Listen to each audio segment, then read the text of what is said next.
Game. I'm also known as a players rep here to educate and empower, protect the athletes and the family's best interests alone. Today is Friday, March the 30th. I want to wish everybody a happy Easter, Resurrection Sunday. Travel safe, hunt the Easter eggs, whatever you guys do, but please be careful and safe in what you do. I'm doing a lot today to talk about some of the things that people don't understand regarding fines in the National Football League and how some of the type of causes that are being taken up right now with the NFL and their players rep, if you will, including Mr. Malcolm Jenkins and the Eagles, pertaining to social injustice, and explain to you what the NFL finds and how that actual money doesn't really come from anywhere else other than the players that are currently there. So if you bear with me, I'm going to just start off by saying, before I go into the NFL, I just want to make a point for a lot of people that basically, from African-American descent, as I am Black, and talk about when athletes in the NCAA should go to HBCUs. I want to make it clear, HBCUs is still part of the NCAA, and its actual institution of higher learning is all the same across the board.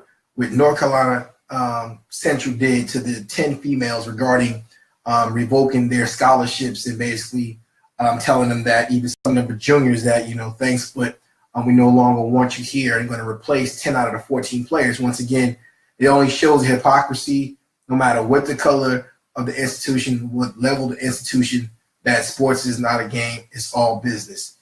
It's not about education. Again, tell females that put their time and energy and effort that you sold tickets off of North Carolina Central University to basically now tell them to now go figure out what they're going to do from there. It's a disgrace.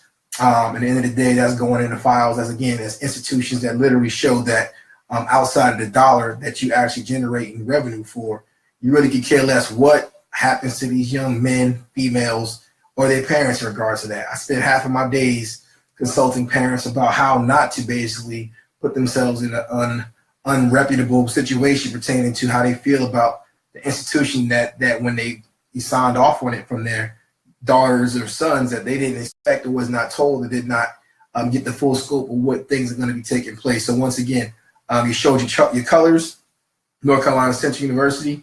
Once again, that's an HBCU.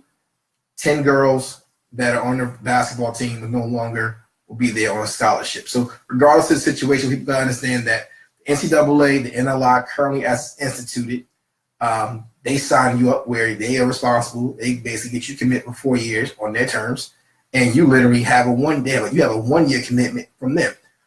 They could basically revoke your scholarship not only because you did something off the field, your grades aren't well. They can say that you're not performing up to standard, and the list goes on and on and on. The bottom line in 2018, the model is extremely broken. And the fact of the matter is, I say all the time, a 16-year-old to 20-year-old and their parent cannot properly vet, audit, or interview the people that literally are trying to get these kids to sign a contract. You hear that phrase again all the time talking about trust the process, but you tell a kid that doesn't know anything or anyone regarding that, other than a friend of theirs or a parent of theirs that went through the process, so to speak, a little bit. But the fact of the matter is, if you really want to talk about trust in the process and it's all about education, why is the NCAA and the universities having these kids sign contract agreements, giving up their rights and images and everything else under the sun? Why don't the NCAA just trust the process and see? Why don't universities trust the process and see how these things worked out? University of Michigan got paid $2.25 million from Amazon Prime to do a 7 or 8 page or 8 series show on Michigan Wolverines football 2017, basically covering the lives of the athletes and the parents of those students at the University of Michigan. And then also, again, trust the process. You talk about these kids not getting paid. That's an extra $2.25 million that literally would not be there, would not be offered if it wasn't for those athletes that they're covering. So, again, that's my point on that situation. Now going into the NFL fines. So, again, a lot of you guys know Colin Kaepernick, Eric Reed, former San Francisco 49ers that took a social injustice stance pertaining to police brutality in this country. Again, just people know I'm a CEO of a company. I went to college. I played professional sports. I have experienced police brutality to an extent. I've been pulled out my car. I've been had a gun to my head from the law. At the end of the day, this thing is real. So for anybody that sits back and says because you never saw it or basically want to disparage or dismiss those things, you're sadly mistaken, and you live in a bubble that unfortunately our youth can't continue to basically bear the burdens from our situations. We must figure out a way to actually figure out how to get the good people, the good police, the good law-abiding citizens to also make sure that to protect yourselves and basically be aware and vigilant on what it is that's going on around you, so these things can cease to exist and continue. We are human beings. At the end of the day, if you commit a foul or a crime towards someone, whether it's a cop or anybody else, there are consequences for your actions. However, there should be no consequence for someone based off their color, where they come from, or what your misconceived notion may be. So going back to Colin Kaepernick and Eric Reid. So now, Malcolm Jenkins is now one of the spokesmen for the NFL's position on social injustices regarding getting money to actually be put into these actual social injustices to create change that these athletes want to see. And not just the athletes, but the people that support the athletes, and good people in general overall wants to see. As you know, the NFL has pretty much this campaign that they run every year. They have the breast cancer awareness. They also have the military appreciation. And I believe there's one more, I'm just kind of slipping my mind right now.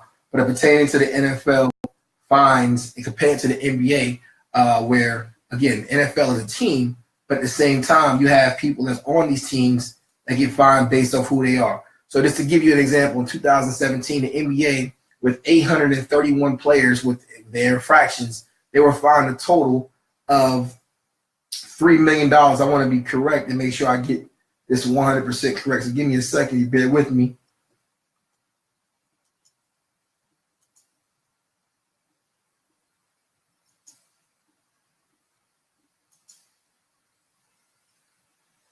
I'll go back to the NBA statistics. Yes, so 831 players that were fined in 2017.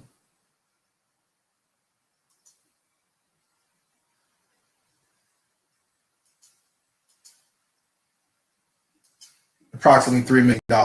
So with that being said, again, so you talk about the NFL in the same terms, with 238 infractions, their fines were $25 million. Talk about a league where there's not guaranteed contracts. Before Kirk Cousins had his first one, 3-year, $84 million with a chance to get up to $90 million, fully guaranteed, not just guaranteed, fully guaranteed.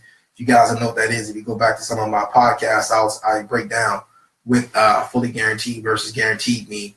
But secondly, talk about $25 million that literally players played last year that went back to the NFL. So essentially, they are renting their own money in a sport that literally is built off of experience, passion, drive, commitment, toughness, also to a fair amount, again, rough play. You have to have a system in place now that literally is basically giving guys money knowing that it's coming right back. And then when you wonder where that money goes, when I talked about some of these programs are going to be going in place, essentially, NFL is going to take that fine money, and again, over the last 3 years, from 2016 to 2018, again, I'd like to give you guys specific factual numbers.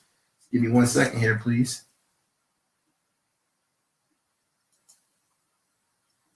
And this is the era of the NFL where player safety is supposed to be at an all-time high. So let's, like I said, if you really want to test that theory, in 2001, when the last collective bargaining agreement took place, in 2011, if you go to the fine as a whole for the team, numbers were, drum roll, 128 infractions for $9,490,874.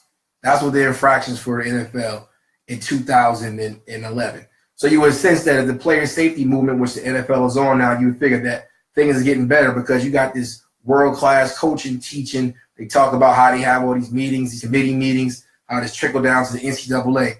If you go up to 2016, 5 years since the new CBA, because everybody says when you change something, it's going to take some time to see the results. So the results of such are this. So in 2016, NFL, 311 infractions, the new NFL, the safer NFL, 311 infractions for a total of $35 million. $35 million in 2016, 2017, it is So you think about this over as a short period of time. After 6 years, 283 infractions, $25 million. So over the last 2 years, the NFL has fined their players close to $60 million. But then you say to yourself, well, what are they getting fined for? Well, let me tell you what they're getting fined for. This is really going to make you think twice about certain things. So we're talking about football, like a collision sport, a sport where literally you are set up to hit people, get hit by people, and then know what you're getting hit for. Now, for those people that watch TV in the NFL, they really don't know what's going on. When you watch the game and you see a flag come out, you wonder what's actually going on, how that actually works. Fact of the matter is, every fine, for the most part, the NFL comes with an actual check or what you call an envelope on Tuesday payday, telling you what that fine is for.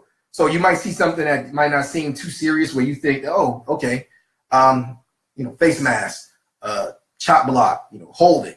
How much is that going to cost? So again, an NFL player where, again, for those who don't know, again, every state that you play in, you're getting taxed on that actual state where you play.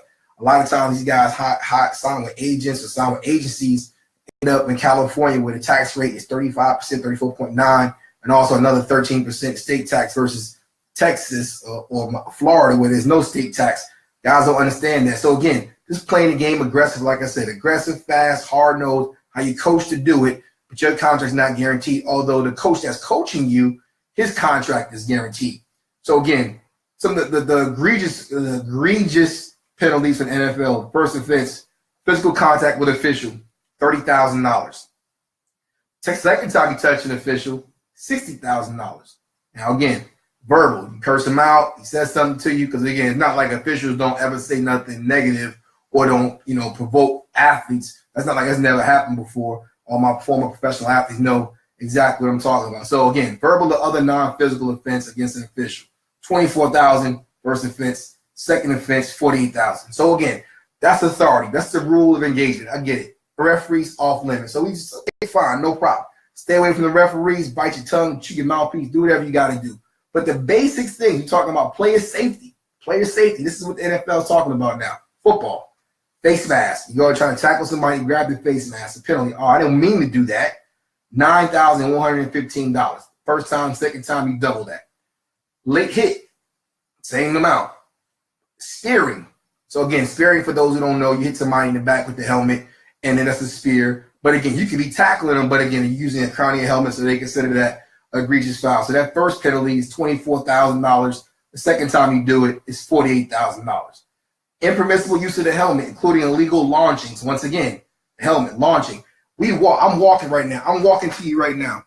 You see my face, my head. No matter what I do, if I turn this way, if I start to move, my head is going that way. So a lot of these things are subjective again. So once again, where it might not even be a foul on the field that you see, the NFL will see these things on their tape and their review, and they will send you an envelope fining you for these things, which you end up getting $25 million in fines, basically playing football, which again, the ratings go through the roof because that's the game people want to see. And so again, going back, hit on a defenseless player. Defenseless football. Defenseless player, $24,000, $48,000. Blindside block, you don't see it, $24,000, $48,000. Roughing the passer, $18,36. Now check this out. I can consider hitting a defenseless player because he's not paying attention. That's part of football. They always tell you, phrase, keep your head on the swivel. Blindside block, same scenario. Keep your head on the swivel. Oh, I apologize for that. Give me a second. Keep your head on the swivel. But this is the thing that gets me. Low block, chop block. $9,000, $18,000. A chop block in the NFL can end your career effectively. So you're going to tell me that if I hit somebody a little late or blindside them in a football game, you're going to charge me 3 times the amount of somebody that literally is taking out my knees to blow up my legs. But you just told me I can hit you in the head. So I can hit you up top and I can hit you down low. Fighting, again, football. Guys get into it. What goes on underneath the pile when the ball is fumbled, nobody's ever addressed that. Nobody ever will address that because they can't. Because it just can't. But it's bad. Fighting, $30,000 first time, second time, $60,000. Unnecessarily entering a fight area. Just enter an area. You didn't no active involvement. You didn't do nothing. You over there, you didn't do anything. 3,000 the first time, 9,000 the second time. What I'm making is excessive profanity and other excessive, whatever that means, subjective once again. Others unsportsmanlike conduct towards opponents, game personnel. Not like nobody taunts the players, nobody says that to the players. 12,000, 25,000. Once again, personal messages, chin straps. My chin strap is not on, so I'm going to charge you $9,000 for that. But if you do it again and it gets knocked off, I'm going to charge you another $12,000. So once again, on the field, this is my favorite one. So in a league where you have a bunch of grown men professionals making a lot of money to basically put on and take care of their family, you actually have a actual fine for gang signing. Once again, so are you admitting personally or professionally in the NFL that you have gangs in the NFL? So when they throw up a sign, instead of basically doing character development and having things to be done to help these athletes understand what's what, you're gonna just fine them so they can throw it up. But again, it's contract detrimental. So you saying is when they got to the league, were they part of a gang? Because once again, you talk about the taking the knee, you talk about things, how you want to make it look narrative-wise. Like I said, some of these things that you find in these players for, and at the end of the day, is not guaranteed contracts. It's insane. But that same money, the same money that goes through these signs, once again, you know they're going to happen. So this new rule is about using your helmet. So when you talk about you leading with your head, if I run towards somebody and somebody leans over and they lean over too, they can say, which again, these guys usually never played football before, you was using your head or leading with your head. Then you want to find me there. So once again, over the last 2 years, $60 million in fine with their counterparts in the NBA, only $3 million. $3 million with guys that literally are not in equipment that is not set up to hit anybody, do anything. So reality is there's a lot of stuff that can go on. But when it comes to a sport, a contact sport, and always talking about we want to make this safer for our players, you didn't even ask or consider the players when you made the rule changes. Again, 2018, this thing trick was all the way down to the NCAA. You guys don't play football. You don't even know football. Yet you make all these rules for these kids, these guys that are these, I'm not saying kids, these grown men, whether it's the concussion settlement right now where the money's not getting paid out, you just find a way to give them something and take it away from something. And they have the toughest job there is. They're playing a contact sport that you're not even trying to guarantee. You got people, agents that's going in there that's writing in language that these kids don't even understand, never read. They wasn't prepared in college because literally the colleges are working with the league and working with the agents. Players, sports is not a game. Athletes, sports is all business. I implore families, athletes, the young ones, the moment you are a professional athlete, the moment someone is willing to pay money to watch you play, because the next time they speak to you, they're going to try to convince you to do something.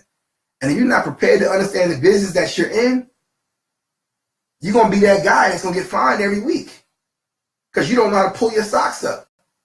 It's all good in college, and before that, they ain't going to say anything. Then you're going to have the mindset, well, I did this my whole life. That's because people wasn't educating and empowering to protect you from yourself on some of the things that you know that's going to happen. I'm very passionate about this because once again, you can't get back money that you lose. I mean, you can't recoup this money. Guys need medical treatment. They got children. Some of these guys don't even know what paying taxes mean. Yet they're getting fined every week for playing a game they've been taught to play their entire lives. Now, going back to this whole head leading in football, protecting yourself scenario, first of all, go back to the youth coaches. I watch a video every day with some youth program or some 7-on-7 tournament where part of my French, you got them posting stuff on Instagram where you got a young African-American athlete talking about nigga this, nigga that. And they have the audacity to post that stuff and let it go like it's something that's relevant and it's positive. Then secondarily speaking, with the head in the game, you're going to turn around and I watch a kid that's run with an Oklahoma, which that means you get up off your back, you run, and they use the helmets, and everybody jump up and down, including their coaches. Woo, woo, 1 million views and likes. But yeah, you wait, you watch all this stuff, and then you turn around, you let these kids glorify it, then they get to the NFL and they get money, then you want to fine them for doing the same exact thing. You gotta wake up, people. Gotta wake up. So in 2017, one of the most fined teams in the league was the Houston Texans and the Chicago Bears. So in particular, the Chicago Bears, those two teams, if you will, Let me just get the factual information. Look at this. It's 2018 yet. We haven't even played this season yet. We are already up to $4 million in fines. $4 million. What did it be? Oh, there we go. PEDs, substance abuse, PEDs. Okay. 2017 again. Man, when I'm normally working, I never get this much attention. All right, let's see. So again, we got in 2017, the most fined team in the NFL was the Houston Texans, which again was mostly was from Brian Cushing, from his actual PED suspension. So I'm going to read you again, since they were the most fined team in the NFL, I'm going to give you the infractions, and then you're going to see a pattern of who it is and what it's about. All right, here we go. Then you're going to laugh at some of them too as well. What I find kind of crazy is that a lot of these things came later on in the year in regarding what was actually going on. Just give me 1 second again. I apologize. I want to make sure I get this information right to you.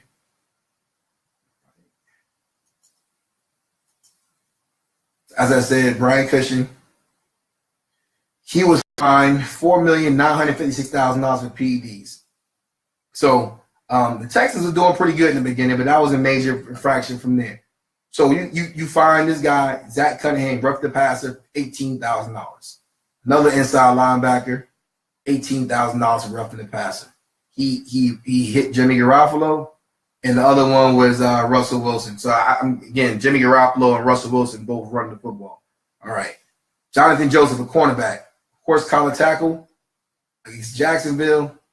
DeAndre Hopkins, again, it's a team-friendly game. You want to create excitement about the game. You got sponsors watching the game. DeAndre Hopkins is one of the best receivers in football. He tosses a football that may be worth $75 retail, maybe, in the stands, and he ends up giving back $6,000 to the NFL for that ball, even though he made some kids dream.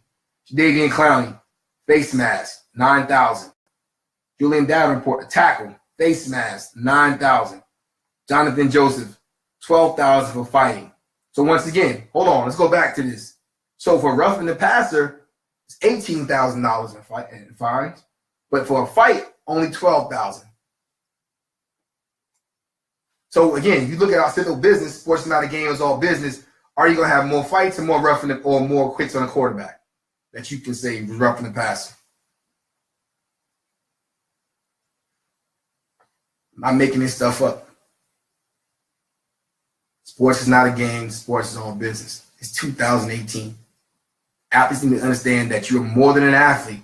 That means you are a professional in a business setting. You got to understand that everything that's written in these rules and these contracts and these laws is set up for business principles that support everyone besides you.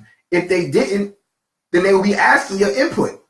But at the same time, to ask your input, you actually got to sit back and think and understand what's really going on. I got a phrase. I say, pay attention when you get the answers to the test. I'm giving you the answers to the test. I'm telling you something that no one is going to tell you simply because, again, I am the player's rep. I do this for you. I do this for your families. You live and you learn. Experience is the best teacher in everything. But you can't experience everything. I talk about all the time. I said, don't confuse coaching and teaching when someone tells you something, then yells at you to do it. That's not coaching. That's not teaching. Sports is not a game. Sports is all business. The second most penalized team in 2018 was the Chicago Bears. Let's see. Now I'm trying to figure out if that's a correlation to that. So before I go to Houston, well, you know, Bill O'Brien was a former Patriots coach, so interesting what that's all about. Okay, so his biggest fine was Mr. Jarrell Freeman for $2.5 million for PEDs. So the rest of the penalties, unsportsmanlike conduct, $9,000. Again, Tariq Cohen, running back, exciting. He throws a ball into the stands, $6,000. Now this one is crazy. Creven LeBlanc fined for low block against the Pittsburgh Steelers. He's a cornerback, a DB. So what I assume that was, it was a huge offensive lineman pulling a guard, most than likely. They got out. He's coming at the actual probably 185-pound corner. I wonder if I can see how much he weighs right now just to see what's what. I'm gonna assume he's less than I can't tell his height and weight, but I can assure you he's not that big of a guy. So when a lineman comes around, a DB has one or two choices. You can either try to run into that guy directly and get your head hurt and get a concussion, or you can take out his legs, if you will, to try to create the pile and everybody falls down and you stop the play. But even doing that, your job gets you fined. So like I said, again, you talk about playing football, it doesn't even make any sense. Like, what are you playing? You got fines and rules for people that making rules that haven't even played the game, that are fining players who, one, don't have guaranteed contracts, two, it's a short-lived career, and three, your results show that the people before them that made the league what it is don't even have the money that they was told they would have when they created this great league. When you got executives making $50+ million a year.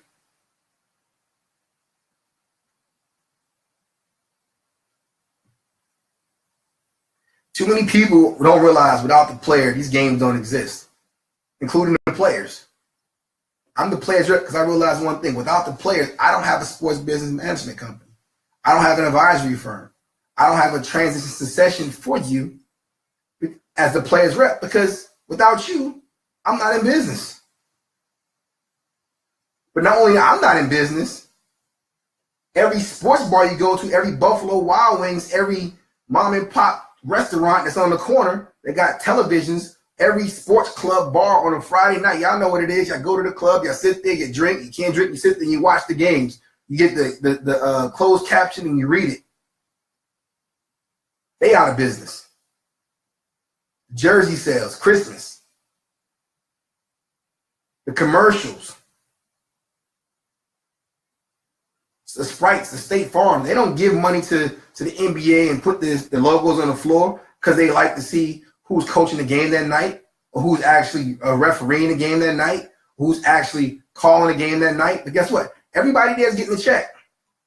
Any of them getting fined on a regular basis for doing their job? Just doing their job. Are they getting fined for it? Are they taking on any physical risk? Life and death? You can't be serious. But this all starts way back, again, back to the NCAA and earlier than that. Some people really need to stop, man. The runners out there, they're just doing all the sports trafficking.